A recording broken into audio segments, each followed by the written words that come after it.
Bienvenue à toutes et à tous à cette célébration en ligne de l'Église réformée Saint-Jean à Montréal. Je m'appelle Karis Pindi, je suis le pasteur principal de l'Église réformée Saint-Jean et ça me fait plaisir de vous accueillir pour cette célébration en ligne pour ce dimanche le 24 janvier 2021. Notre Dieu nous convoque, nous appelle à l'adoration de son saint nom aujourd'hui et à chaque dimanche. Et aujourd'hui, il le fait à partir du psaume 25 qui dit « Éternel, je me tourne vers toi. Mon Dieu, en toi je me confie. Que je ne sois pas couvert de honte, que mes ennemis ne se réjouissent pas à mon sujet. Aucun de ceux qui espèrent en toi ne sera couvert de honte, mais la honte est pour ceux qui sont infidèles sans raison. Éternel, fais-moi connaître tes voies, enseigne-moi tes sentiers. Conduis-moi dans ta vérité et instruis-moi, car tu es le Dieu de mon salut. Je m'attends à toi chaque jour. » Chers bien-aimés, nous venons adorer notre Dieu parce que nous attendons notre Seigneur chaque jour. Nous voulons être instruits par lui. Il est celui dans lequel nous nous confions.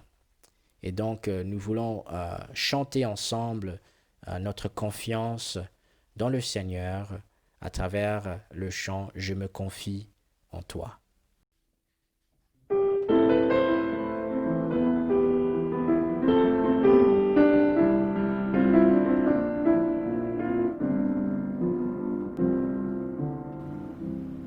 Je me confie en toi.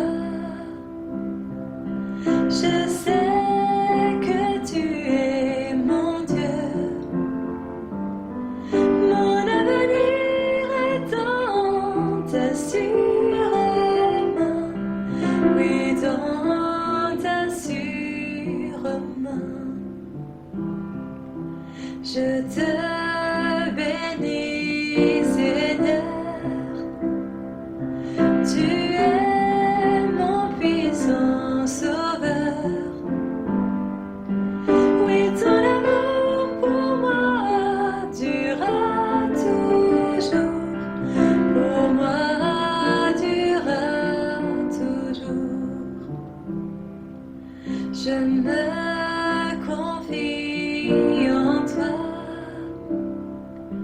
Je sais que tu es mon Dieu. Mon avenir est dans ta sûre main. Oui, dans ta sûre main.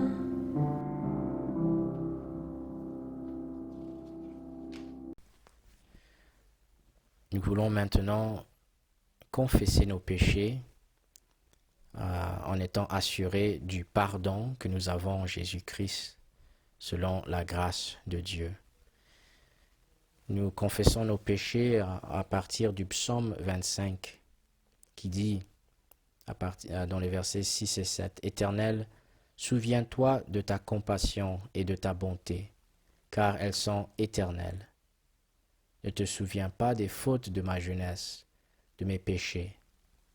Souviens-toi de moi en fonction de ton amour, à cause de ta bonté éternelle. » Chers bien-aimés, nous pouvons prier, nous pouvons nous approcher à Dieu avec la même attitude que le psalmiste en faisant confiance à l'amour de Dieu, en faisant confiance à la miséricorde de Dieu, seulement grâce au Seigneur Jésus. C'est sur la base de ce que Jésus a fait pour nous que nous pouvons même confesser nos péchés sans crainte que Dieu va changer d'avis, que Dieu va nous rejeter. Et donc, je vous invite chez vous de prendre quelques moments pour confesser vos péchés. Et ensuite, je vais prier pour nous.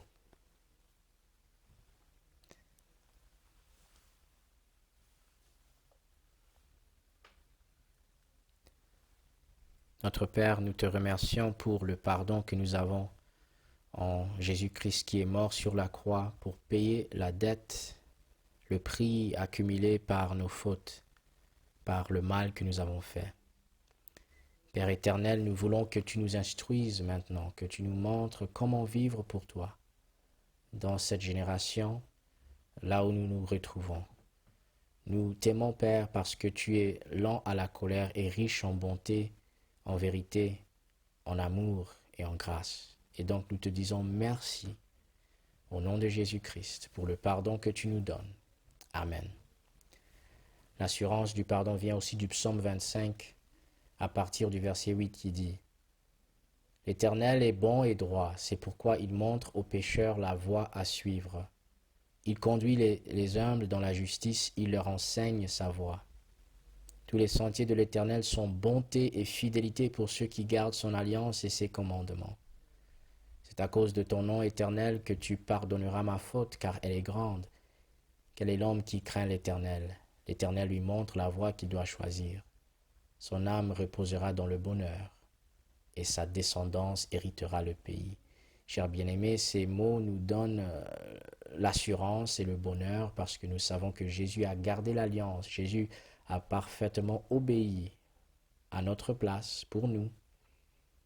Et par la foi en lui, nous sommes bénéficiaires de toutes les bénédictions de Dieu. Quelle grâce, quel bonheur.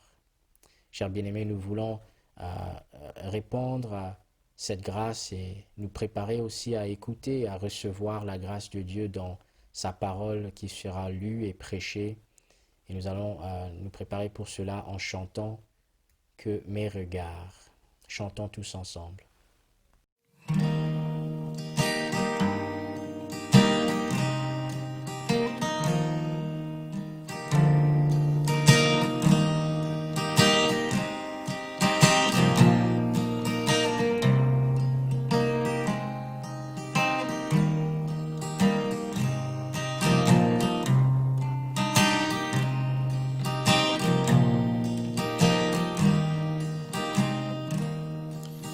Sauveur ô maître, dirige mes pas, que mes regards ne s'attachent qu'à toi, que rien ne vienne troubler mon esprit. C'est ma prière le jour et la nuit. Sainte sagesse, parole de Dieu, fais que mon cœur s'abandonne à tes vœux, qu'il me conduise au plus près de mon Père, puisqu'être fils de Dieu m'est si cher. Que rien sur terre, que nul ici-bas n'offre à mon âme autre chose que toi. Tu es le seul à pouvoir me combler, mon héritage, ma joie et ma paix.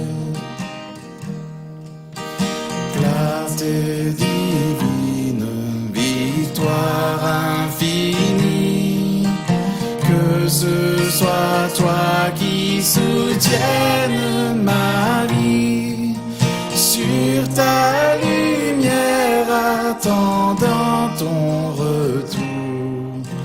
Je veux garder mes yeux chaque jour sur ta lumière attendant ton retour.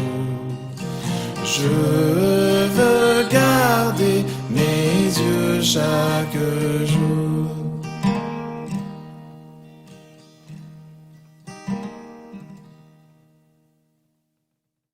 Notre Père, nous préparons maintenant à écouter ta parole. Nous te prions, s'il te plaît, de la bénir, de bénir ton serviteur qui va la prêcher et aussi à bénir tes servantes et tes serviteurs qui vont l'écouter. Seigneur, fasse en sorte que cette parole puisse nous encourager, nous transformer et nous montrer comment vivre pour toi, pour t'aimer avant tout et pour aimer notre prochain. comme soi-même. Nous te demandons tout cela pour ta gloire au nom de Jésus-Christ. Amen. Aujourd'hui encore, nous continuons notre étude de Matthieu 11, versets 28 à 30. C'est un texte dans lequel le Seigneur Jésus lance l'appel suivant. Il dit « Venez à moi, vous tous qui êtes fatigués et chargés, et je vous donnerai du repos. Prenez mon joug sur vous et recevez mes instructions, car je suis doux et humble de cœur, et vous trouverez du repos pour vos âmes, car mon joug est doux et mon fardeau léger. » Le dimanche dernier, nous avons appris que Jésus nous appelle de venir à lui lorsque nous sommes dépassés par des épreuves qui nous laissent découragés, épuisés et même écrasés. Et il nous appelle de venir à lui, premièrement, pour le repos qu'il donne. Le repos que Jésus donne appartient à toute personne qui croit en lui, à toute personne qui a mis sa confiance en Jésus-Christ en tant que Seigneur, Sauveur et en tant que l'unique personne qui peut assurer pour nous que Dieu nous aime, que nous avons l'approbation de Dieu et que Dieu veut nous aider malgré nos échecs, malgré nos souillures, malgré notre passé. C'est une bonne nouvelle. Et donc, chers bien-aimés, c'est tout à fait bon, tout à fait naturel de vouloir venir à Dieu à travers le Seigneur Jésus-Christ, dans un premier temps pour ce que Dieu peut faire pour nous, pour l'aide que Dieu peut nous fournir. Mais cela ne peut pas être la seule raison pour laquelle nous venons à Jésus.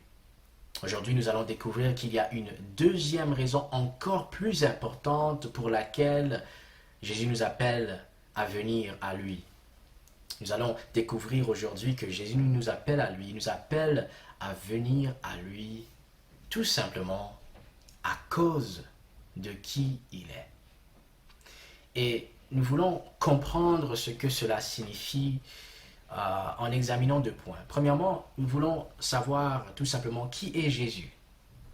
Et deuxièmement, quel est le sens, la signification, quelles sont les implications de son appel. Donc, premièrement, qui est Jésus? Cette question, qui est Jésus, me ramène en fait à mes premiers jours à l'université. Je me rappelle bien que le premier jour de l'université, tous les étudiants de première année étaient placés dans des groupes d'orientation. Et ces groupes d'orientation avaient comme but de nous préparer à commencer la vie universitaire. Et comme la plupart des personnes ne se connaissaient pas, on jouait toutes sortes de jeux, on faisait toutes sortes d'activités pour briser un peu la glace. Et je me rappelle que ce jour-là, notre leader de groupe de l'orientation nous a demandé à chacun de dire notre nom et prénom et de partager aussi 2 ou 3 choses que nous voulions vraiment que les gens sachent à notre sujet, sur nous. Alors, vous qui m'écoutez chez vous aujourd'hui, comment répondrez-vous à ces questions? Quelles sont 2 ou 3 choses que vous vouliez vraiment que les autres sachent sur vous? Prenez quelques moments pour y réfléchir. Quelles sont 2 ou 3 choses que vous vouliez vraiment que les gens sachent à votre sujet? Dans notre texte d'aujourd'hui, le Seigneur Jésus révèle en quelques phrases qui il est. Il révèle ce qu'il veut vraiment que nous sachions sur lui, à son sujet. Et nous trouvons justement ce qu'il veut que nous sachions sur lui dans les versets 28 et 29 en particulier. Il dit « Venez à moi, vous tous qui êtes fatigués et chargés. » Et voici la première chose qu'il veut que nous sachions sur lui. « Et je vous donnerai du repos. » Donc la première chose qu'il veut que nous sachions, c'est que Jésus nous donne le repos dont nous avons vraiment besoin. Et ensuite il dit, prenez mon joug sur vous et recevez mes instructions. Et voici la deuxième chose qu'il veut que nous sachions sur lui. Il nous dit, car je suis doux et humble de cœur. Chers bien-aimés, voulez-vous savoir pourquoi cela vaut la peine de venir à Jésus, de courir à Jésus lorsque nous sommes dépassés, lorsque nous vivons des épreuves qui nous laissent fatigués, épuisés, écrasés? Nous sommes appelés de venir à Jésus tout simplement à cause de qui il est. Et il révèle qui il est. Il est doux et humble de cœur. Mais qu'est-ce que cela signifie? Qu'est-ce que cela signifie que Jésus est doux et humble de cœur?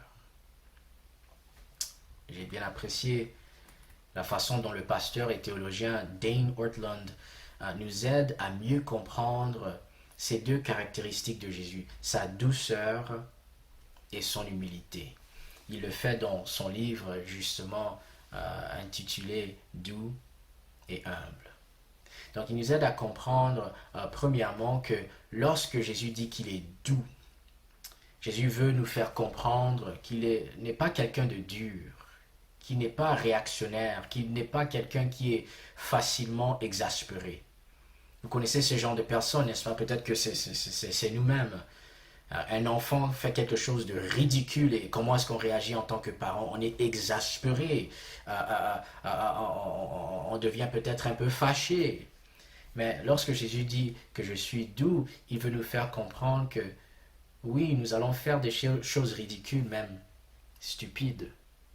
Et il ne va pas réagir de façon réactionnaire. Il ne va pas être exaspéré avec notre folie, avec nos fautes, avec notre stupidité.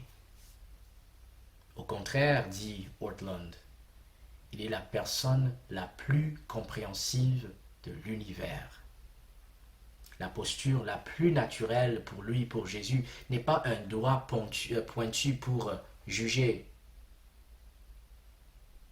mais des bras ouverts pour accueillir, pour aimer, pour accepter.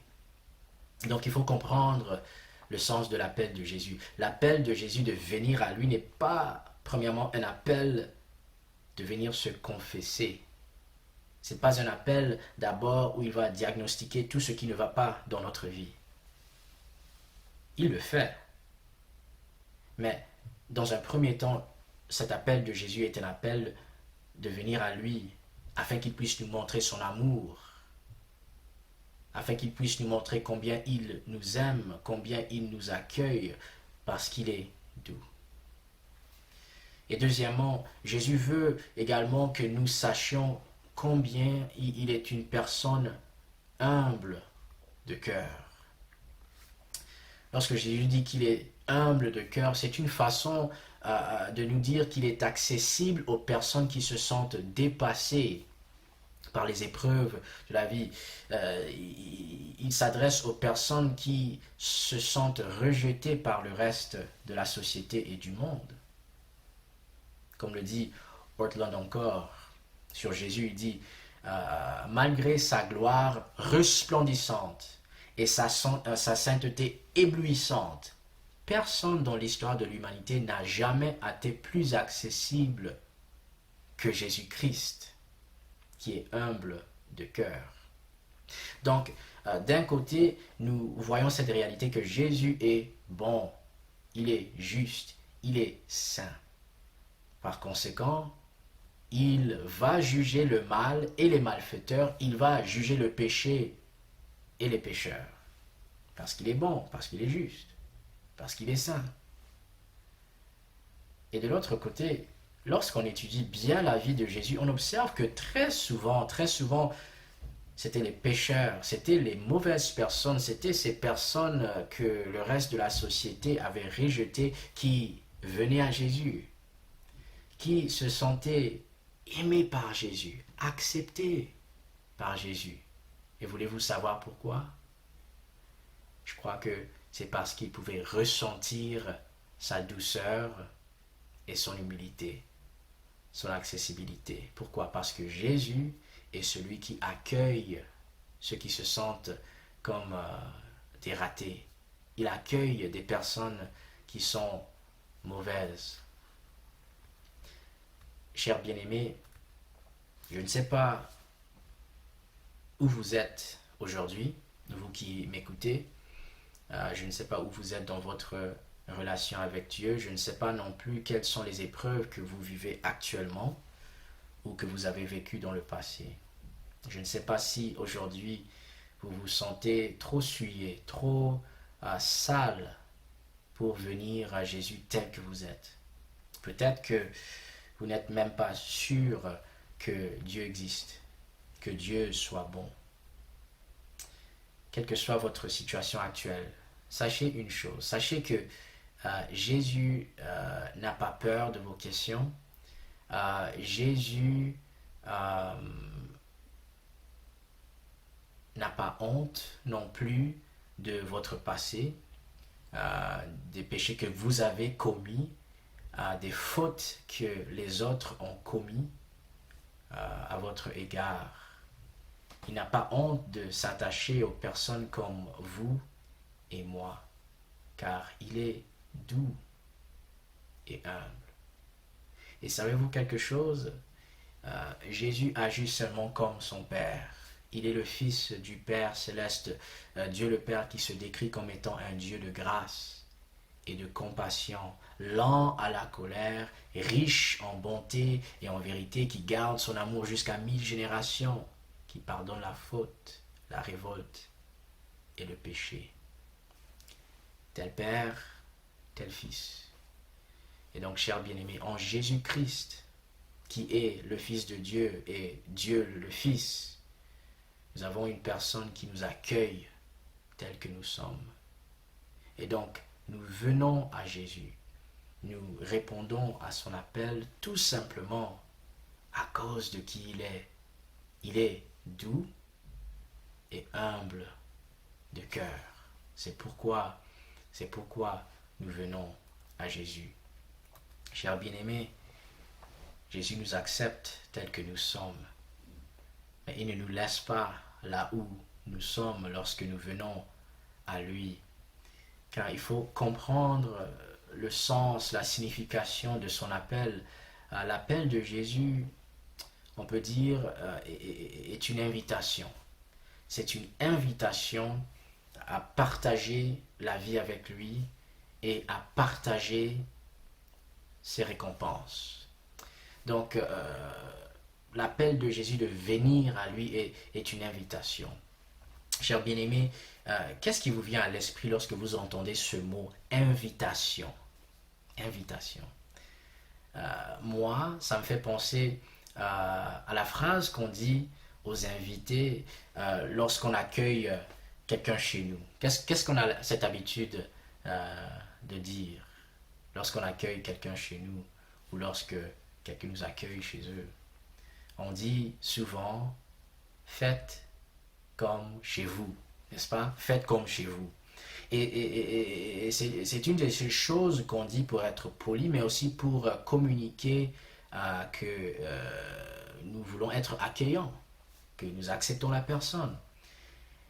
Et j'avoue que pour moi, ça me fait rire un peu chaque fois que j'entends cette phrase « faites comme chez vous ». Pourquoi? Parce que je me dis, mais en réalité, on ne veut pas qu'on fasse comme si on était chez nous, n'est-ce pas?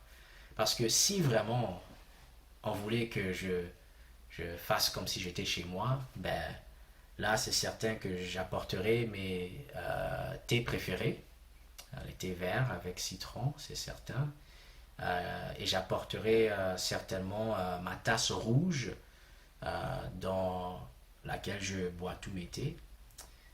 Si on voulait vraiment que je fasse comme si j'étais chez moi, ben là j'apporterai un tas de livres pour lire et je les mettrai un peu partout, parce que si vous venez chez moi, vous allez lire que j'ai mes livres, vous allez voir que j'ai mes livres un peu partout. Mais on comprend bien que quand quelqu'un nous dit faites comme chez vous, On ne nous dit pas vraiment, on n'a pas l'intention de communiquer que, oh, en réalité, vous pouvez faire comme si vous êtes chez vous. Non, non. Nous comprenons bien que faites comme chez vous signifie plutôt, vous êtes les bienvenus ici, et comme vous êtes chez moi, euh, j'attends que vous allez vous adapter à ma façon de faire, à ma façon de vivre, afin que nous puissions partager ce temps ensemble et jouir de notre temps ensemble, n'est-ce pas?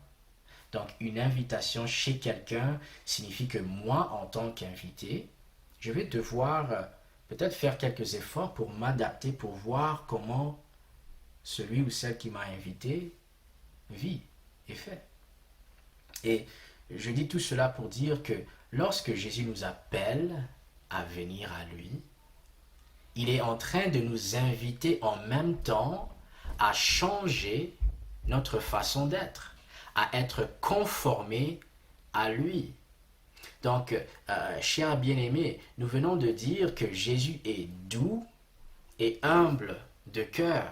Il nous accepte tels que nous sommes, mais il nous invite à devenir davantage comme lui, à devenir plus doux et plus humble. C'est pourquoi il dit dans le verset 29, « Prenez mon joug sur vous et recevez mes instructions, car je suis doux et humble. » Et on va mettre l'accent sur l'humilité. Dans le domaine de l'immobilier, on dit que la chose la plus importante est quoi? L'emplacement, n'est-ce pas? En anglais, on dit location, location, location. C'est l'emplacement qui est primordial. Dans la foi, dans la vie chrétienne, dans notre relation avec le Seigneur Jésus, quelle est l'une des caractéristiques les plus importantes? C'est l'humilité. L'humilité, l'humilité, l'humilité. L'humilité est essentielle pour croire en Jésus, pour suivre Jésus et pour être conformé à son caractère, à son image douce et humble. Donc il faut l'humilité, car comme nous le rappelle l'apôtre Pierre, Dieu s'oppose aux orgueilleux, mais il fait grâce aux humbles. Donc l'humilité est essentielle, l'humilité est nécessaire. Mais qu'est-ce que l'humilité? Mon ami Larousse, le dictionnaire Larousse, décrit l'humilité comme étant un sentiment. C'est un sentiment ou un état d'esprit de quelqu'un qui a conscience de ses insuffisances, de ses faiblesses, et qui est porté à rabaisser ses propres mérites, à avouer ses fautes avec humilité. L'humilité est essentielle dans la vie chrétienne pour nous amener à croire en Jésus, premièrement, n'est-ce pas? Parce que nous n'allons pas croire en Jésus si nous ne pouvons pas voir, premièrement, que nous sommes insuffisants, que nous ne sommes pas à la hauteur pour être le sauveur de notre propre vie. Il faut aussi l'humilité pour venir à Jésus et dire, tu es mon Seigneur, c'est toi qui sais tout, qui sais le mieux et qui est le meilleur dirigeant pour ma vie. Mais cette humilité, ce genre d'humilité qui est nécessaire pour venir à Jésus et suivre Jésus n'est pas naturel, pas du tout, pas du tout. C'est une humilité qui vient du Saint-Esprit. C'est un don surnaturel que le Saint-Esprit produit en nous, dans notre cœur. Car le Saint-Esprit doit agir dans notre cœur pour nous attirer à Jésus dans un premier temps et aussi pour nous rendre humbles et pour nous donner le goût de nous soumettre à Jésus, de suivre sa volonté, d'écouter et obéir à ses instructions.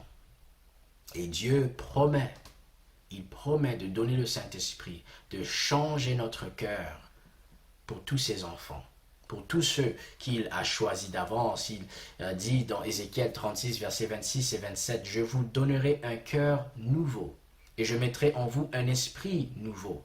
Je retirerai de votre cœur le cœur de pierre, et je vous donnerai un cœur de chair. C'est mon esprit que je mettrai en vous, ainsi je vous ferai suivre mes prescriptions, garder et respecter mes règles. Donc il faut que le Saint-Esprit agisse dans notre cœur pour nous rendre humbles afin que nous puissions obéir à Jésus. Pourquoi parlons-nous maintenant de l'obéissance? Nous parlons de l'obéissance parce que notre texte souligne que ce sont ceux qui sont humbles et qui obéissent à Jésus qui reçoivent ou expérimentent son repos. Nous ne sommes pas en train de dire que nous pouvons gagner le repos que Jésus donne par notre obéissance, mais plutôt que nous expérimentons ce qu'il nous a donné gratuitement à travers l'obéissance. Donc, comprenons bien, le repos que Jésus nous donne est un don de grâce. Il nous donne le repos tout simplement lorsque nous croyons en lui. Et croire en Jésus n'est pas quelque chose que nous méritons, car rappelons-nous, Éphésiens 2, verset 8, c'est par la grâce, au moyen de la foi, qui est une grâce, qui est un don de Dieu, que nous sommes sauvés. En même temps, expérimenter ce repos régulièrement est lié à l'obéissance. Comme le dit le verset 29 et 30, Jésus dit, « Prenez mon joug sur vous et recevez mes instructions, car je suis doux et humble de cœur, et vous trouverez du repos pour vos âmes. Car mon joug est doux et mon fardeau léger. » Donc le Seigneur utilise ces images du joug et de recevoir son instruction pour parler de l'obéissance, notre obéissance à lui. Et en même temps, il fait cette promesse extraordinaire. Il dit que son joug, obéir à lui, est quelque chose qui est douce, quelque chose qui devient légère. Mais comment cela est même possible? Comment obéir à Jésus, suivre ses commandements, faire sa volonté? Comment est-ce que cela peut être quelque chose de douce, de légère? Chers bien-aimés, suivre Jésus, obéir à Jésus, faire sa volonté est doux et léger seulement si nous avons cru en Jésus, si nous avons mis notre foi en Jésus. Pourquoi? Parce que Jésus a vécu une vie parfaite. Il est mort sur la croix, a donné sa vie comme sacrifice et il fut ressuscité le 3e jour dans sa résurrection afin de mériter le salut pour tous ceux qui croient en lui. Donc, le joug de Jésus, obéir à Jésus, son fardeau, faire sa volonté est léger et quelque chose de douce parce qu'il a tout accompli.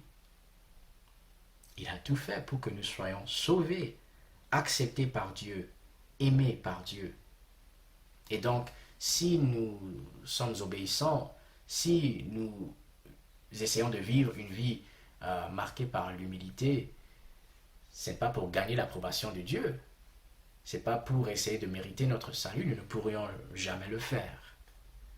Mais nous le faisons plutôt tout simplement à cause de Jésus, à cause de qui il est, parce qu'il est doux et humble, parce qu'il nous a déjà donné son repos. Nous comprenons bien ce principe, n'est-ce pas? Lorsqu'on aime vraiment quelqu'un dans notre famille peut-être, on fait toutes sortes de choses difficiles pour ces personnes-là. On se sacrifie, on s'humilie pour ces personnes, n'est-ce pas?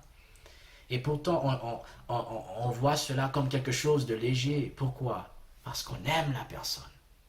Chers bien-aimés, pourquoi obéir à Jésus? Pourquoi s'humilier? N'est-ce pas parce que nous aimons Jésus? Lui qui est doux et humble de cœur, lui qui a tout fait et tout donné pour nous sauver. Chers bien-aimés,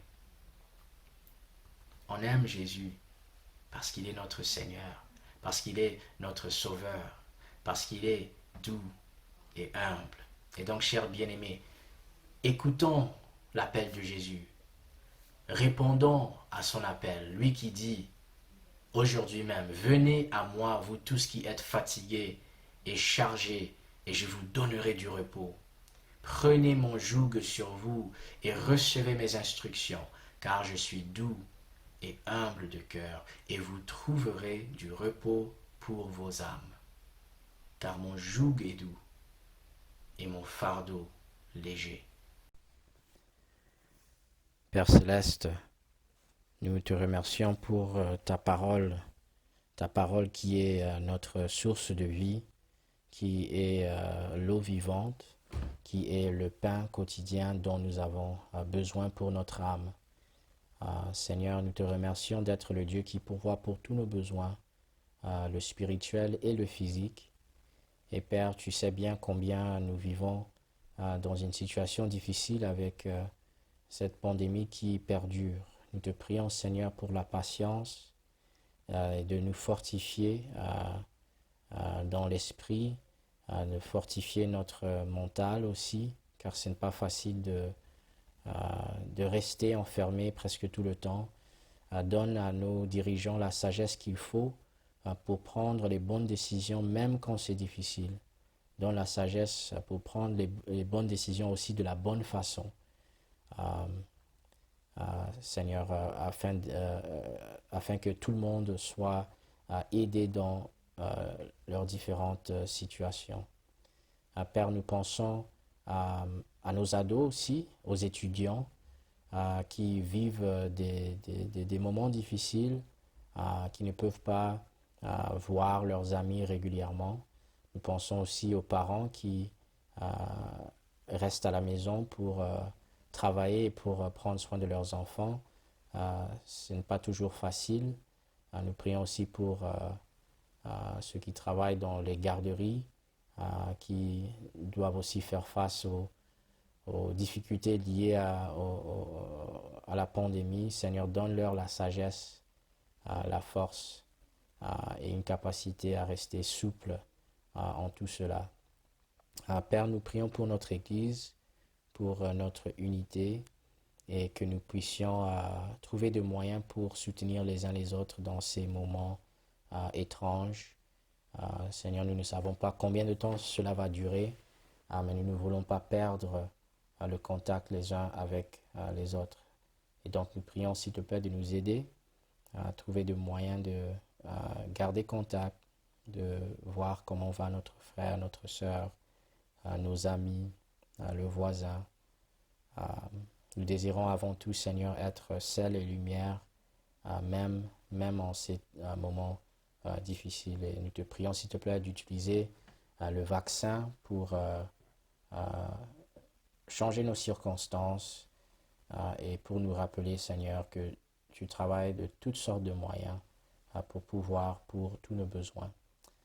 Père, nous te prions pour que, même en ces temps incertains, que ton Église continue à croître, que ton évangile continue à être prêché et propagé et vécu par ton peuple, que nous n'ayons pas peur de témoigner de tout ce que tu as fait et continues de faire pour nous.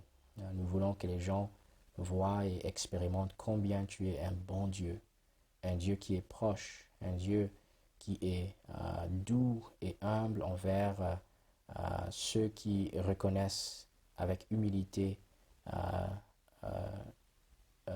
leur insuffisance. Nous te prions tout cela au nom de Jésus-Christ. Amen. Nous allons maintenant chanter tous ensemble comme réponse au message que nous venons d'entendre. Quel ami fidèle et tendre.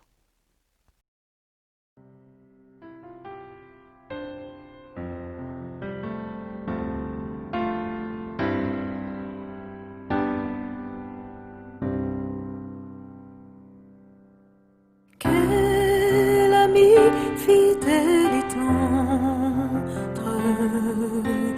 nous avons en Jésus-Christ, toujours prêt à nous entendre, à répondre à notre cri. Il connaît nos défaillances, nos chutes de chaque jour.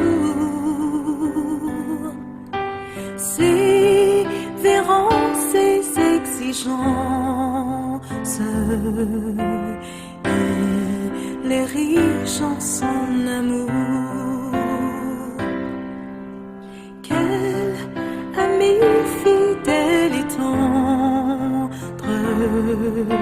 nous avons en Jésus-Christ, toujours prêt à nous comprendre quand nous sommes sans souci. Disons-lui toutes nos craintes, ouvrons-lui tout notre cœur. Bientôt ces paroles saintes nous rendront le vrai bonheur. Quel ami fidèle et tendre nous avons en Jésus-Christ, toujours prêt à nous défendre quand nous presse l'ennemi. Il nous suit dans la mêlée et nous entoure de ses bras. Et c'est lui qui tient l'épée, qui décide des combats. Quel ami fidèle et tendre nous avons en Jésus-Christ, toujours prêt à nous apprendre à vaincre en comptant sur lui. S'il nous voit vrais et sincères à chercher la sainteté, il écoute nos prières et nous met en liberté. Quel ami fidèle et tendre nous avons en Jésus-Christ. Bientôt il viendra nous prendre pour être au ciel avec lui. Suivons donc l'étroite voie en comptant sur son secours. Bientôt nous aurons la joie de vivre avec lui toujours. Chers bien-aimés, je vous invite à recevoir la bénédiction de Dieu.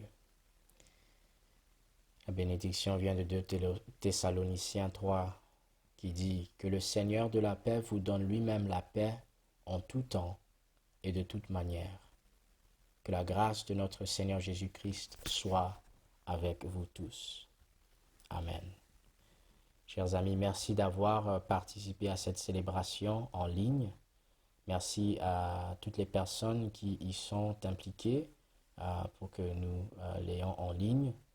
Et Dieu voulant, on va se voir ou bien on va pouvoir participer encore le dimanche prochain. Que Dieu vous accompagne dans la paix qu'il donne. Shalom.